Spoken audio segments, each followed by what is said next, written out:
সুপ্রিয় দর্শক, ঈদ মোবারক।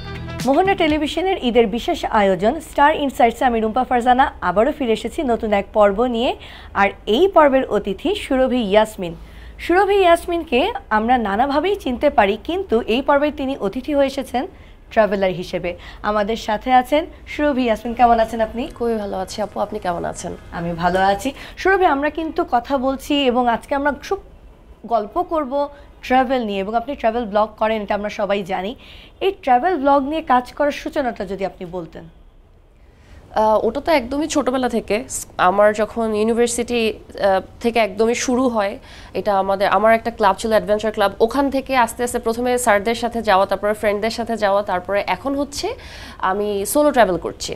তারপরে মানে লাস্ট বিগত 2-3 বছর ধরে আমি কন্টেন্ট ক্রিয়েটার, বাট এর আগে আমি প্রায় 10 বছর ধরে নিজে ট্রাভেল করেছি।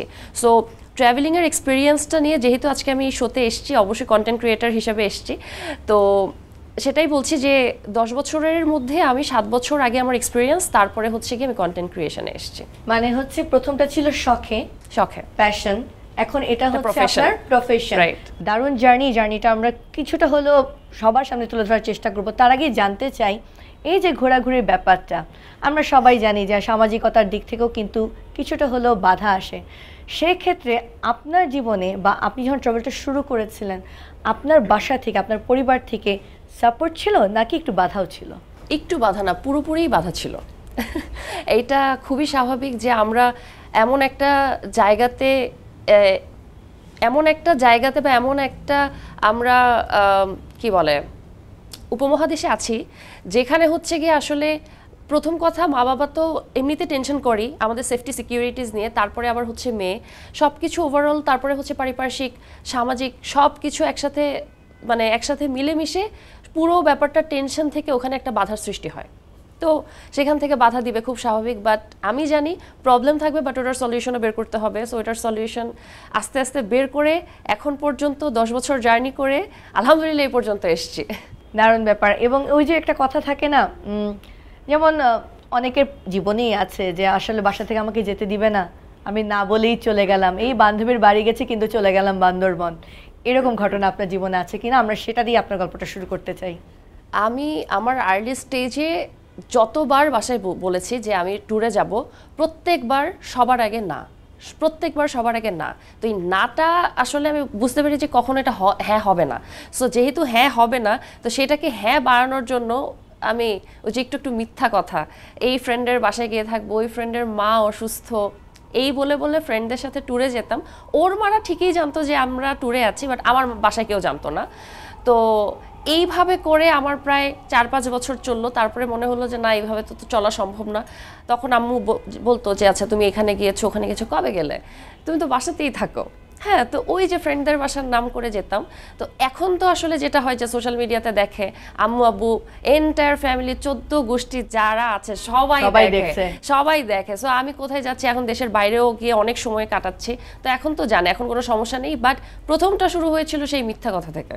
আর তাহলে এটা খুব সংশ্লিষ্ট একটা প্রশ্ন বটে, যেহেতু অনেক ইয়াং এজ থেকে আপনি বেড়ানো শুরু করেছেন, দেশ বিদেশ দেখা শুরু করেছেন, তখন আপনার এই খরচের ব্যাপারটা কি করে আসতো?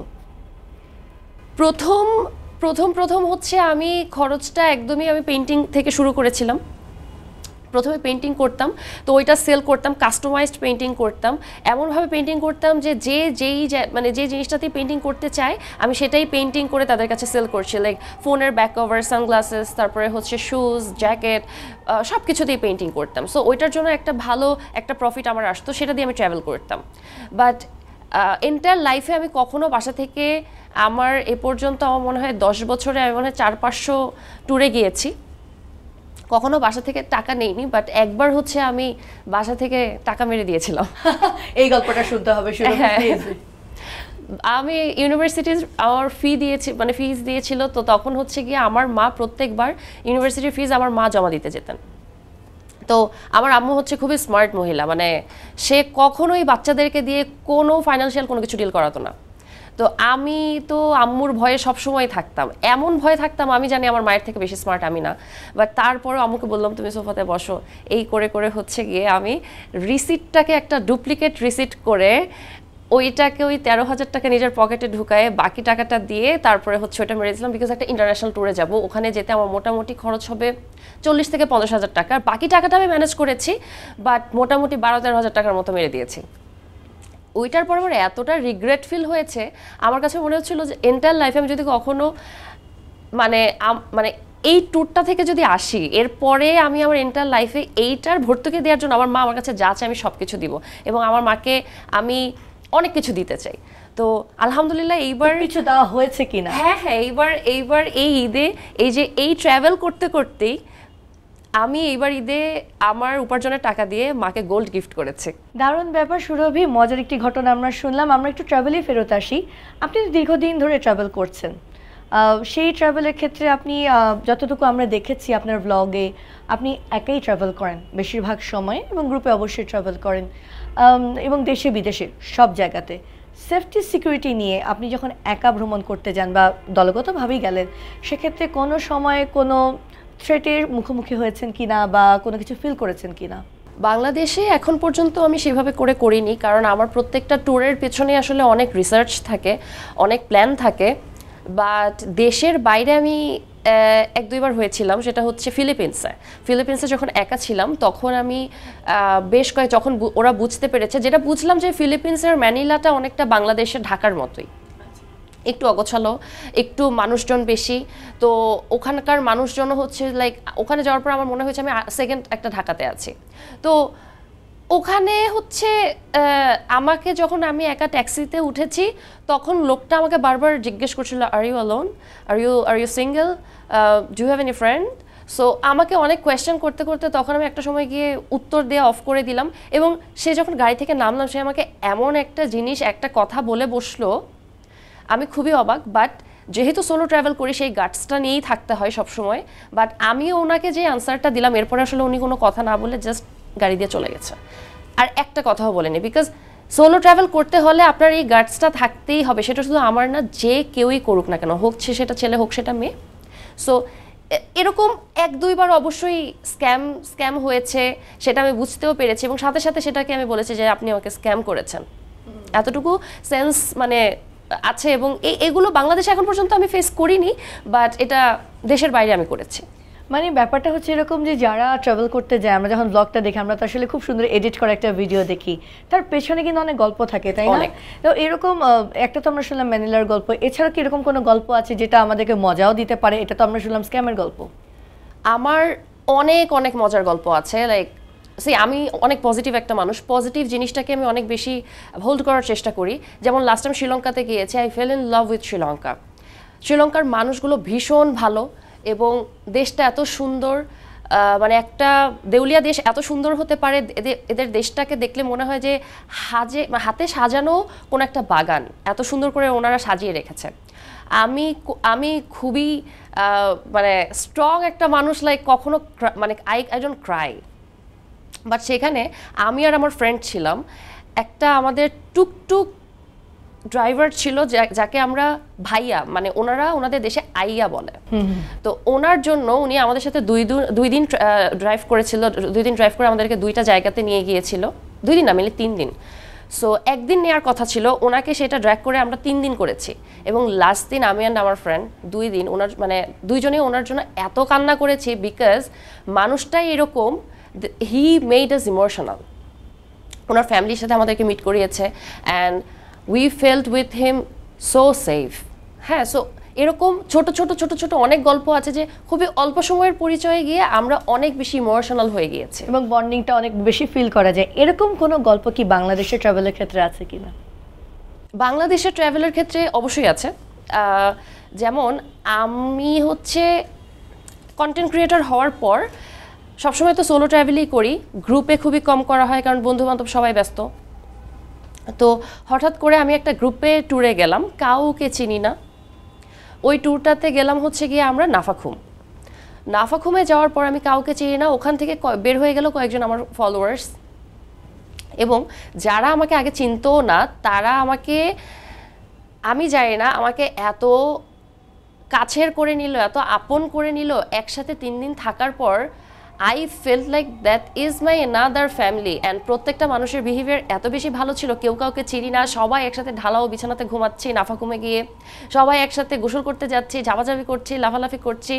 ওখানে গিয়ে মানে আই নেভার ফেল্ট যে ম্যান আমি মানুষগুলোকে জাস্ট একটা দিন আগেই চিনেছি। অ্যান্ড ওখান থেকে আসার পরে আমি এত বেশি ইমোশনাল ফিল করছিলাম, আমার এত বেশি ভালো লাগছিল যে অপরিচিত মানুষগুলো কিভাবে খুব কাছের হয়ে যায়। এরকম বান্দরবনের একটা ট্যুর ছিল, সেখানে আমি একা গিয়েছিলাম। 3টা কর্পোরেট আপুর সাথে দেখা হয়েছিল 3 বছর আগে বান্দরবনের মুনলাই পাড়াতে। তো আমরা একই জায়গাতে একই ডেস্টিনেশনে যাচ্ছিলাম, ওখানে একই চাঁদের গাড়ি ছিল। ওখান থেকে আসার পরে শেগুফতা আপু, আমি স্পেশালি শেগুফতা আপুর কথা বলবো, আপুর স্পেশাল সব প্রোগ্রামে আমি থাকি। আপুর বাসাতে লাইক আমার বাসাতে মানে থাকছি না, আমি আপুর বাসাতে থাকছি। বা অল দ্য টাইম আমার বার্থডেতে একটা মানুষ সোলো ট্রাভেলিং থেকে ইন্ট্রোডিউস হওয়ার পর এত ক্লোজ কিভাবে হয়ে যায়, I don't know man. So আমার এই জিনিসগুলো খুবই ভালো লাগে যে ট্যুর থেকে আসার পর আমি অনেক বন্ধু বান্ধব, অনেক কাছের বড় ভাই আপু, অনেক অনেক কাছের মানুষ পেয়েছি। তো দারুণ ব্যাপার সুরভি। কিন্তু আমরা যখন সোশ্যাল মিডিয়ায় মাঝে মাঝে আবার এটাও দেখি সেফটি সিকিউরিটি নিয়ে অনেকের অনেক কনসার্ন থাকে, অনেকেও জিজ্ঞেস করে মেয়েদের যাওয়া ঠিক হবে কিনা। তো আপনি তো একাও ভ্রমণ করেছেন, আমি দেখেছি অনেক পাহাড়ে আপনি গিয়েছেন। তো সেক্ষেত্রে আপনার কি কখনো মনে হয়েছে বাংলাদেশের এই জায়গাটা এখনো সেফ না? বাংলাদেশের দেখেন, বাংলাদেশের এই জায়গাটা ওই জায়গাটা বলতে আমার মনে হয় না এরকম কোনো কিছু আছে। ভালো খারাপ সব জায়গাতেই আছে। আমি যে জায়গাতেই গিয়েছি প্রত্যেকটা মানুষ আমার সাথে অনেক ভালো ব্যবহার করেছে। মানে একদম যদি খারাপ ব্যবহার করতো আমি স্ট্রেইট ফরওয়ার্ড আমি আপনাকে বলে দিতাম যে এখানকার মানুষ খুব খারাপ। বাট না, আমি এমন এমন জায়গাতে গিয়ে ঝামেলায় পড়েছি, আমি একা ছিলাম এবং তারা আমাকে নিজ থেকে গিয়ে হেল্প করেছে এবং আমাকে বলেছে যে আপনি এভাবে করে যান রাতের বেলা মানে খুবই সেফ, মানে আই ফিল সেফ। আমি রাঙামাটিতে একবার গিয়েছিলাম, মানে আমাকে ভোর 3:30টার সময় শীতের রাতে নামিয়ে দিয়েছিল। অনেকগুলা ট্যাক্সিওয়ালা যারা ওনারা ছিলেন, আমাকে ওই লোক রাত 3:30টার সময় 1 ঘন্টা ধরে আমার লোকেশন খুঁজে ওই লোক হচ্ছে আমার হোটেলে ড্রপ করে দিয়ে আসছে। মানে আমি এত স্কেয়ার্ড ছিলাম, উনি বলল যে যতক্ষণ পর্যন্ত আপনাকে রিসিপশন থেকে রিসিভ না করতে আসছে ততক্ষণ পর্যন্ত আমি এখান থেকে যাচ্ছি না। সো আমার দেশের মানুষ খারাপ কিছু অংশ, অনেক ভালো মানুষ আছে, অনেক ভালো মানুষ আছে। সো আমি সোলো ট্রাভেল করতে গিয়ে বাংলাদেশে কখনো কোনো প্রবলেমে পড়িনি। রিসেন্টলি আপনার আসলে সোশ্যাল মিডিয়াতে আমরা দেখেছি যে আপনার একটা কমেন্ট নিয়ে অনেক বেশি আলাপ আলোচনা হয়েছে। তখনও কিন্তু আমরা দেখলাম যে যেই কমিউনিটিকে নিয়ে আপনি কথা বলছেন তারা কিন্তু আপনার পাশে দাঁড়িয়েছে। তো এই যে ভ্রাতৃত্বের সম্পর্ক, এই সম্পর্কটার সাথে ট্রাভেলারের সাথে যে ডেস্টিনেশন, এটা আপনি কিভাবে দেখছেন? দেখেন, প্রথম কথা হচ্ছে আমি চাই আমরা সবাই মানুষ, আমরা হচ্ছে সব কিছুর আগে আমরা আসলে মানুষ। সেটা আমরা যে জাতিই হই না কেন, যে গোষ্ঠীই হই না কেন, যে ধর্মেরই হই না কেন, আমরা সবাই মানুষ। এবং আমি প্রত্যেকটা মানুষের জন্য চাই যে প্রত্যেকটা মানুষ ভালো থাকুক, যে যেটা চায়, যে যেটা করতে চায় সেটা তার মতো করে ঠিক করে করুক। আমি চাই না কারো হক মেরে আসলে কাউকে কষ্ট দিয়ে কোনো জায়গাতে যাওয়া হোক। সো এখন এটার জন্য যদি কেউ আমার জন্য যদি কেউ আমার ওই কমেন্টে কেউ কষ্ট পেয়ে থাকে, আমরা সবাই জানি মানে what I am talking about, what we are talking about. So আমি ওটার জন্য আন্তরিকভাবে দুঃখিত, কিন্তু আমি এটা চাই না যে আমার দেশটা ধ্বংস হয়ে যাক, আমার দেশের কোনো একটা জায়গার কোনো একটা মানুষ কষ্ট পাক এবং কোনো একটা প্রকৃতি ধ্বংস হোক। মানে প্রকৃতি আমি চাই যেভাবে আছে ওভাবে করে থাকুক, আমরা যেন ওই প্রকৃতিটাকে নার্চার করতে পারি। দারুণ ব্যাপার সুরভি। তো আপনার যেহেতু ট্রাভেলের ক্ষেত্রে আছে, আপনি দেশে বিদেশে গেছেন, আমরা জানি বিভিন্ন দেশে কোন একটা হেরিটেজের জায়গা থাকে, ঐতিহ্যের জায়গা থাকে। আমাদের দেশের যে ঐতিহ্যকে ধরে রাখার বিষয় বা আমাদের দেশের ঐতিহ্যকে নিয়ে কাজ করা, বিশেষ করে ট্রাভেলিংয়ের ক্ষেত্রে, এটা আপনি কিভাবে ফিল করেন? আমাদের দেশে ট্রাভেলিংটাকে এখন পর্যন্ত আমাদের দেশের ট্রাভেলিংটা মানে অনেক বেশি যে আসলে কি বলবো মানে উন্নতি হয়েছে তা না। ট্রাভেলিংয়ের জায়গা থেকে আমাদের নিজেদেরকে অনেক দূরে নিয়ে যাওয়ার পসিবিলিটিস আছে, অনেক দূরে। আমাদের যে সংস্কৃতি, এত সুন্দর একটা সংস্কৃতি, এই সংস্কৃতিটাকে আমরা অনেক সুন্দর করে হাইলাইট করতে পারি মানে এন্টার ওয়ার্ল্ডে। সো আমরা হচ্ছে আমার মনে হয় যে এই জিনিসটা নিয়ে আমরা কাজ করতে পারি। আমরা এক জায়গাতে আসলে বাধায় পড়ে আছি, ওই বাধাটা থেকে আমার মনে হয় অতিক্রম করে যদি যাই, আমরা আমাদের আশেপাশের পার্শ্ববর্তী দেশগুলোকেই আমরা দেখি কি সুন্দর করে ছোট্ট একটা জিনিস থেকে তারা কি সুন্দর করে হচ্ছে পুরো জিনিসটাকে হাইলাইট করছে যে ওদের কালচারটা কেমন, ওদের কালচারটাকে ওরা এত সুন্দর করে তুলে ধরছে, যেটা আমরা এখন পর্যন্ত আমার মনে হয় পারছি না। আমরা কোথাও একটা গিয়ে আটকে আছে, সেখানে একটু কাজ করতে হবে মনে হয় সুরভি। তো আমরা কিন্তু আড্ডা আমাদের জমে গেছে, কিন্তু আমাদেরকে নিতে হচ্ছে ছোট্ট একটি ব্রেক। কোথাও যাবেন না সুপ্রিয় দর্শক, আমরা ফিরে আসছি ছোট্ট একটি ব্রেকের পরেই।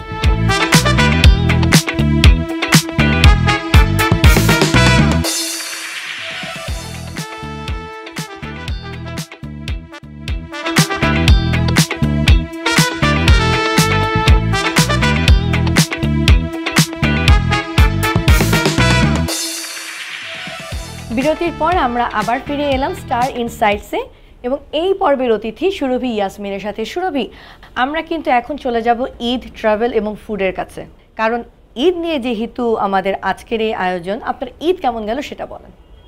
ঈদ তো মা বাবার সাথে মাশাআল্লাহ খুবই ভালো গিয়েছে। তো সবচেয়ে ইম্পর্টেন্ট ব্যাপার হচ্ছে মা বাবার সাথে ঈদ করা, পরিবারের সাথে ঈদ করা মানেই ঈদ ভালো যাওয়া। দারুণ ব্যাপার। আচ্ছা সুরভি, বেশ কয়েক বছর ধরে আমরা কিন্তু একটা ট্রেন্ড দেখি, ঈদ মানে কিন্তু একটা বড় ট্রাভেলের সুযোগ পায় বাংলাদেশি যারা ঘুরতে পছন্দ করে, বিভিন্ন জায়গায় চলে যায়। তো একটা সময় ঈদ ছিল কারোর বাসায় দাওয়াতে যাওয়া থেকে শুরু করে এখন ঘুরতে যাওয়া, একটা ডেস্টিনেশনে যাওয়া, এই যে মজার যে ব্যাপারটা, এটা আপনি কিভাবে ফিল করেন? আমি তো এখন সারা বছরই ঘুরি, সো যারা সারা বছর ঘুরে না তাদেরকে একটু সুযোগ দিই যে এই সময়টা যেন তারা ঘুরতে পারে। এই সময়টাতে আমি আসলে বাসায় থাকি, এই সময়টাতে আমি চাই আমার ফ্যামিলির সাথে একটু আরাম করে কাটাতে। বাকি সময়তে তারা যখন ব্যস্ত থাকে তখন আমি বেরিয়ে পড়ি। আর এই যে যখন বেরিয়ে পড়েন তখন আপনি খাবারের দিকে আপনি কিরকম চুজি, আপনি কি ধরনের খাবার পছন্দ করেন? আমি সব সময় ভাত, ভাত ইজ মাই ফার্স্ট প্রায়োরিটি। ভাত, গরুর মাংস যদি কালা ভুনা হয় তাহলে তো কোনো কথাই নেই, ডাল লেবু দিয়ে মাখিয়ে আমার সব সময় ভাত। আমি দেশের বাইরে গেলেও ভাতের জন্য কান্নাকাটি করতে করতে অনেক সময় দেশে চলে আসি। আচ্ছা, এইটা কিন্তু আমাদেরকে জানতেই হবে, এমন একটা জায়গায় বেড়াতে গেছেন যেখানে ভাত পাওয়া যাচ্ছে না, তখন আপনি কি করেন? ওখানে গিয়ে সবার আগে খোঁজ করি যে চাল কোথায় পাওয়া যাবে। আর আমি তো সবসময় হোস্টেলগুলোতে থাকি, সবসময় আমি কখনো তো ইউজুয়ালি হোটেলগুলোতে উঠি না, হোস্টেলে উঠি বা এরকম একটা ডরমেটরি বা হচ্ছে এমন একটা এয়ারবিএনবিতে চলে যাই যেখানে হচ্ছে কুক করার মতো সিস্টেম আছে বা কিচেনটা ফ্রি করা যায়, কুক করা যায়, গেস্টদের জন্য অ্যালাউড। সো আমি প্রথমে গিয়ে গ্রসারি শপিং করে ফেলি, ডিম, তারপরে হচ্ছে চাল, এইসব কিনে কিনে কিনে কিনে বাংলাদেশের সাথে যা যা ম্যাচ করবে আমি নিজে রান্না করে তারপরে খেয়ে ফেলি। আর ধরেন আপনার কোনো একটা জায়গায় খেতে গেলেন, আপনার খাওয়াটা পছন্দ হলো না, এরকম কি কোনো ঘটনা হয়েছে? অসংখ্য। একটা গল্প তো শুনতেই হবে। আপনি কি দেশের বাইরে শুনতে চাচ্ছেন না দেশের ভিতরে? দেশের বাইরে শুনি, তারপর দেশেরটাও শুনবো। আচ্ছা, দেশের বাইরে যেটা হচ্ছে যে অনেক খাবারের টেস্ট, যেমনটা লাইক ওখানে যাওয়ার পর আমি চিন্তা করছি এই খাবারটা এরকম হবে, একটু স্পাইসি হবে, বাট ওখানে যাওয়ার পর দেখলাম খাবারটা মিষ্টি। না, আমার হচ্ছে যে খাবারের যে টেস্ট বাড ওটার খুব মন খারাপ হয়ে গেল। না না, আমার টেস্ট বাডটা তো এরকম না, আমি এরকম চাচ্ছিলাম না, একটু ওরকম চাচ্ছিলাম। হ্যাঁ, তখন কি হয় অনেক সময় যে তখন আমি খুব মিস করতে থাকি, না এটা তো খাবো না, আচ্ছা কবে দেশে যাব, গিয়ে হচ্ছে গিয়ে আম্মুর হাতের ভাত, আম্মুর হাতের রান্না খাবো, ভাত খাবো, শাকসবজি খাবো, আমার খুব পছন্দ। তো এরকম অনেকবার হয়েছে। লাস্ট টাইম আমি যখন মালয়েশিয়াতে ছিলাম, ফিলিপিন্স ছিলাম, 7-Eleven গিয়েছি, দেখলাম ওদের হচ্ছে কি একটা প্ল্যাটার আছে যেখানে হচ্ছে ভাত, বিফ, খুব আশা করে খেলাম। খাওয়ার পর দেখলাম যে না, মানে জমছে না জিনিসটা, মায়ের হাতের স্বাদ নাই। না না না, মায়ের হাতের স্বাদটা একদমই নেই। আমি তখন প্রত্যেক দিন আসলে গুনতাম যে কখন দেশে আসবো, আমার আর ঘোরা লাগবে না, কখন দেশে আসবো আমি শুধুমাত্র খাওয়ার জন্য। আর এবার একটু দেশেরটা শুনে নেই, দেশের খাবারের ব্যাপারে আপনি কোথায় গিয়ে খুবই আশাহত হলেন? আশাহত দেশে আসলে ওরকমভাবে কোথাও হইনি, বাট আমি যেখানেই যাই একটু ফ্রেশ খাবার, একটু কি বলে, একটু ভেজিটেবল টাইপের, ওইখানে গিয়ে ওরকম বেশি আশাহত হয়নি। বাট আপনি যদি আমাকে জিজ্ঞেস করেন কোন জায়গার খাবার বেশি ভালো লেগেছে, হ্যাঁ এটাও জানতে চাই, দেশ বিদেশ এটাও জানতে চাই। আমি বলবো বান্দরবনে। বান্দরবন এবং খাগড়াছড়ি আমার ওখানকার লোকাল খাবার খুবই পছন্দ।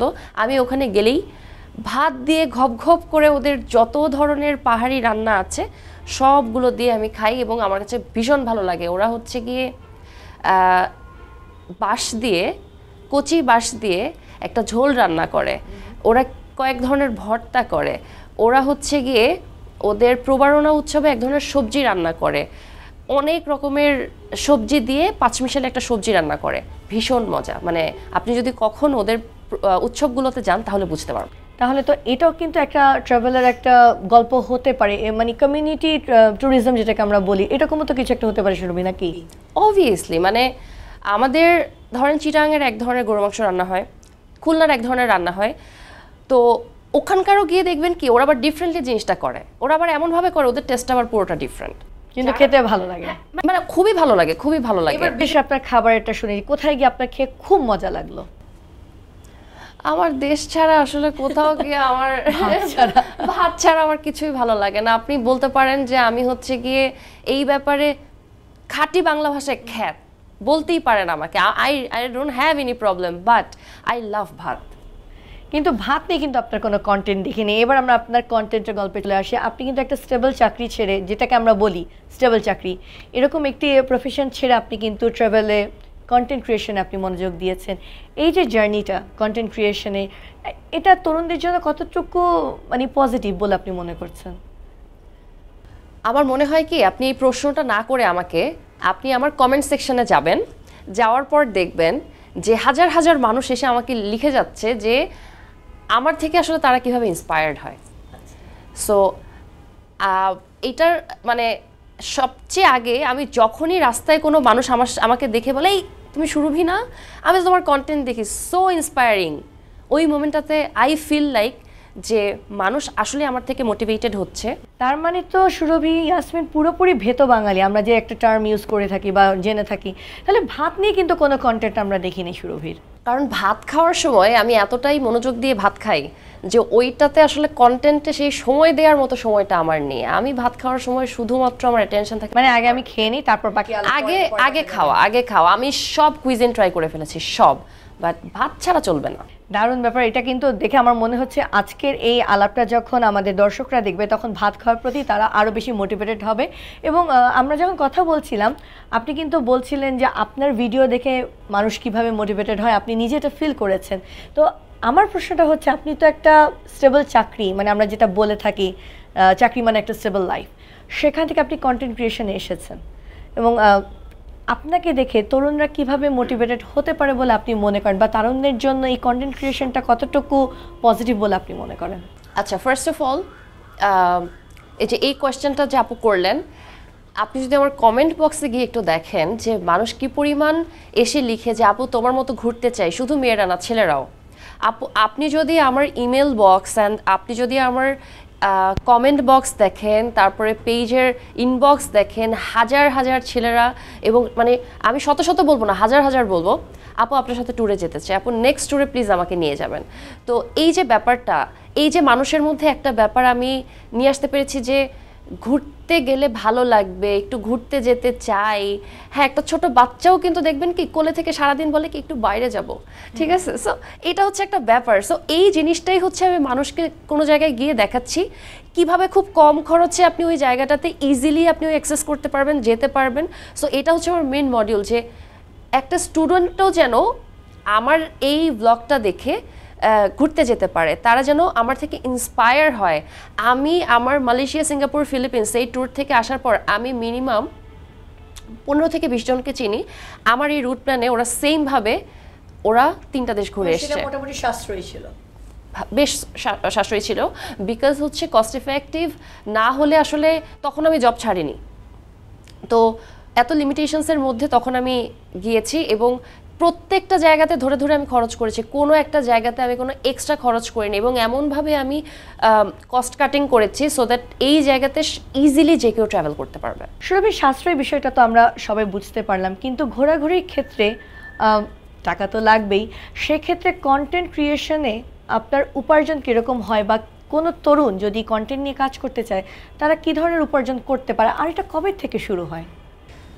প্রথম কথা, আমি একটু প্রথম থেকেই বলি, প্রথম কথাটা সেটা হচ্ছে আমি যখন চাকরি করতাম, চাকরি থাকা অবস্থাতেই আমি কন্টেন্ট ক্রিয়েশনে স্টার্ট করি, কারণ আমি ট্রাভেল করতে যেতাম, এবং আমি যেতাম হচ্ছে গিয়ে ওয়ার্ল্ড ট্যুর করার জন্য। এখন ওয়ার্ল্ড ট্যুর করার জন্য এত টাকা তো আমার কাছে নেই, তো আমাকে এত টাকা আমার বাসা থেকে কখনোই দিবে না, বা আমার কাছে আসলে এত টাকা নেই।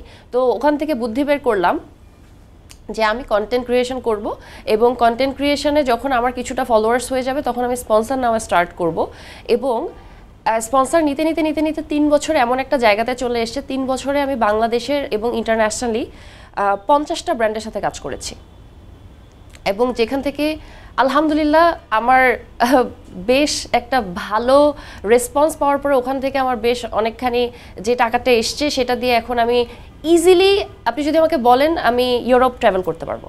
আচ্ছা, তার মানে কন্টেন্টের মাধ্যমে উপার্জন করা সম্ভব যদি সেটা মানুষকে বা দর্শককে যদি আকৃষ্ট করতে পারে। অবশ্যই, মানে আমার মেইন টার্গেট অডিয়েন্স হচ্ছে ইউথ, যারা ইউথ ট্রাভেল করতে চায়। সো তাদেরকে আমার হচ্ছে মেইন অ্যাট্রাকশন। তারপরেও হচ্ছে অনেক সময় আমার ট্যুরটা হচ্ছে গিয়ে যারা একটু মধ্যবয়স্ক তারাও দেখছে, তারাও অনেক ভালো রেসপন্স করছে। সো ওখান থেকে হয় কি যে ওভারঅল যে আমার যে অডিয়েন্স আছে ওই অডিয়েন্সের কাছ থেকেই হচ্ছে গিয়ে আমার রেসপন্সটা আসে, যার কারণে আমার কাছে স্পন্সররাও আসে। স্পন্সর আসা মানেই হচ্ছে গিয়ে I have money. So if I have money I can travel the world. দারুণ ব্যাপার। তার মানে হচ্ছে যে আমরা যেটা মনে করি যে আজকে যদি আমি ট্রাভেল ব্লগ করা শুরু করি তাহলে কালকে স্পন্সর আসবে, ব্যাপারটা কি আসলে এরকম, নাকি এর পেছনেও সময় দিতে হয়, অনেক টার্গেট অডিয়েন্স ঠিক করে তারপর কাজটা গুছিয়ে তারপর একটি ব্লগ তৈরি করতে হয়? ডিপেন্ডস যে আসলে আপনি জিনিসটা কিভাবে করে শুরু করছেন।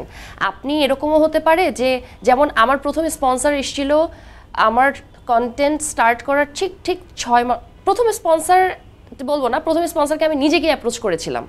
হ্যাঁ, আমি খুব জিনিসটা একটু টেকনিক্যালি আমি প্লে করেছিলাম।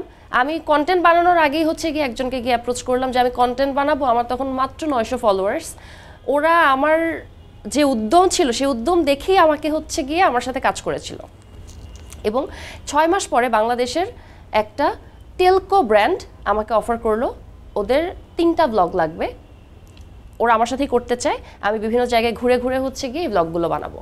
সো ওই ব্র্যান্ড এবং টেলকো থেকে আমার একদম শুরু থেকেই শুরু হলো। তখন আমার অনেক বেশি ফলোয়ার্স ছিল না।